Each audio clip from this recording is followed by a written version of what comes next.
안녕하세요. 이번 시간에는 파이썬의 기본 용어를 살펴보려고 합니다. 프로그래밍 언어 학습이 처음이시거나 아니면 보다 체계적으로 학습하고 싶다 하시는 분에게 굉장히 중요한 내용인데요. 제가 앞으로 쓸 용어들이 사실은 다르죠. 프로그래밍에서 사용하는 용어들이 따로 있다는 거예요. 그래서 그것에 먼저 익숙해지도록 하겠습니다. 가장 먼저 펑션이라는 건데요. 펑션은 번역하자면 함수잖아요. 이 함수라는 것은 입력 데이터를 가지고 처리해서 결과를 반환하는 명령의 묶음이다 라고 생각하시면 되는데, 그러니까 우리가 무엇인가 프로그램을 한다는 것은 나를 대신해서 컴퓨터가 무언가를 해주길 바라는 거죠. 그랬을 때 그런 일들이 굉장히 복잡할 수 있고 많을 수가 있습니다. 그럴 때 연관되는 일련의 동작을 하나로 묶어서 함수로 만드는 거예요. 그래서 입력 데이터를 가지고 그것을 처리하고 이 처리하는 과정이 하나가 아니라 여러 개의 명령일 수 있다는 것이고 우리에게는 결과를 반환해 준다는 거예요. 이때 이 명령이라는 것은 이것 좀 해 라고 하는 거잖아요. 그랬을 때 이 파이썬에서는 이 명령을 스테이트먼트의 형식으로 기술을 하게 됩니다.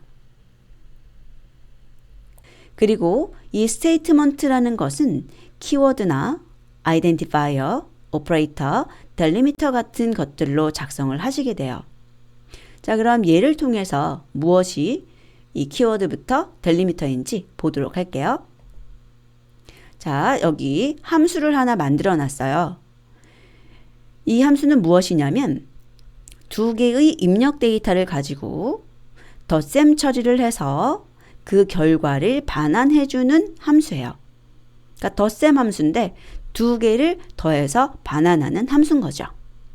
자, 그러면 여기에서 키워드가 무엇이고 아이덴티파이어는 무엇이고 하는지 살펴보죠. 키워드라는 것은 이미 파이썬에서 의미를 부여해 놓고 어떤 동작을 하는지를 이해하는 단어들이에요. 여기 보시면 DEF라는 것이 이것이 함수를 만드는 거야 라고 알려주는 거예요. 그런 키워드고요. 그 다음 return이라고 하는 것은 결과를 반환하는 거야 라고 알고 있는 키워드예요.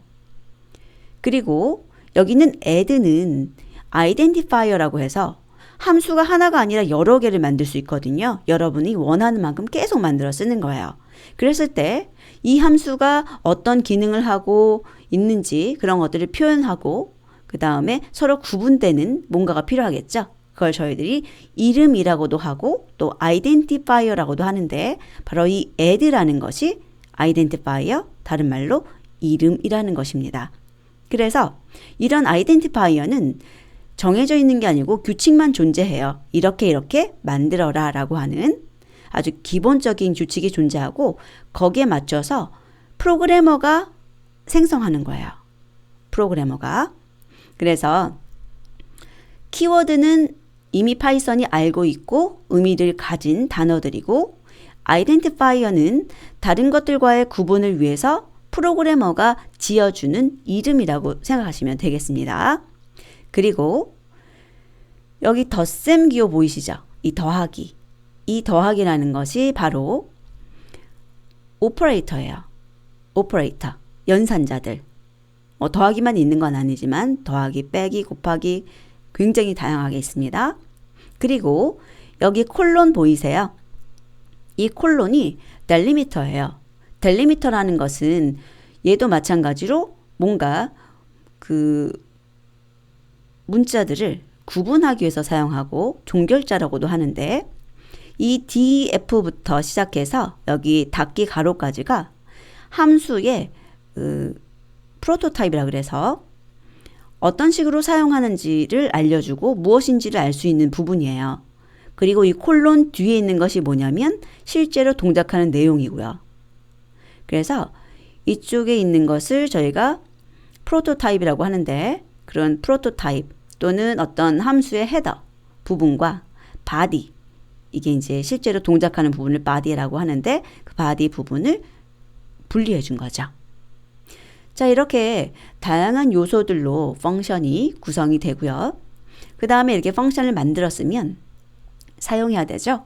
사용하는 방법은 이름 주시고 가로 열고 그 다음에 A하고 B에 대응하는 이 10하고 20을 넣어준 거예요. 그러면 그 결과가 이렇게 30이라고 반환돼서 보여집니다. 이런 것들을 저희가 함수의 호출이라고 불러요. 그래서 당분간은 여러분께서 이쪽 함수를 만드는 게 아니라 함수를 사용하는 법을 먼저 학습을 하실 겁니다. 자, 그리고 용어 조금만 더 봐두세요. 함수를 호출할 때 넘겨주는 것들을 argument, 그 다음에 그것을 받는 것들을 우리가 파라메타라고 하는데요. 이 파라메타는 identifier예요. identifier. 그리고 이 argument는 실제 값들을 가진 객체예요. 아직 객체라는 단어 배우지 않았지만 뭔가 값을 가지고 있는 실체라고 알아두시면 좋을 것 같고요. 그 다음 이런 함수들을 여러 개 가지고 파일이라는 것을 만들 수가 있어요. 우리 왜 여러분들 그 메모장 같은 것으로 파일 같은 거 만들 수 있잖아요. 그리고 그 파일 속에다가 여러 개의 문장을 쓸 수 있죠. 그런 것처럼 이 파이썬에서도 파일을 만드는데 펑션 여러 개를 포함할 수 있어요. 그것을 우리가 모듈이라고 하고요. 그 다음 이런 파일들이 또 여러 개 있게 되면은 관리를 해야 되잖아요. 그래서 우리가 윈도우즈나 이런 데서 뭐 폴더 아니면 디렉터리라고 불리는 그런 것들을 만들어 사용하죠. 여기에서도 마찬가지인데 그런 폴더나 디렉토리를 패키지라고 불러줍니다. 그래서 제가 작은 개념부터 이렇게 큰 개념 순으로 해서 설명을 드려봤고요. 이 모듈 내부에는 펑션만 들어가는 것이 아니라 사실은 모든 것들이 존재할 수 있는데 그 중에 하나가 클래스예요. 그래서 이 클래스 다음에 용어를 배우실 텐데 클래스라는 것은 메서드하고 attribute라는 것으로 구성이 됩니다. 이때 이 펑션하고 이 메서드라는 것은 정말 이렇게 동일해요. 입력 데이터를 가지고 처리해서 결과를 반환하는 명령의 묶음입니다. 그런데 위치하는 곳과 생긴 모습이 약간 다를 뿐이에요. 자, 그러면 이 용어들 꼭 익혀주시고 이해 안 되거나 하는 부분이 있으면 꼭 질문 남겨주시고요. 제가 키워드부터 오퍼레이터, 델리미터의 목록을 첨부해 놓을게요. 그리고 앞으로 여러분들이 학습하실 것들이 바로 이 스테이트먼트를 작성하는 방법들을 학습하시는 것입니다. 그리고 이런 스테이트먼트가 익숙해지시면 여기 나와 있는 클래스들을 어떤 클래스들이 있는 거야? 라고 계속 학습하시는 것이 바로 파이썬의 학습이라고 볼 수 있습니다. 긴 시간 고생 많으셨고요. 다음 시간에 뵙도록 하겠습니다.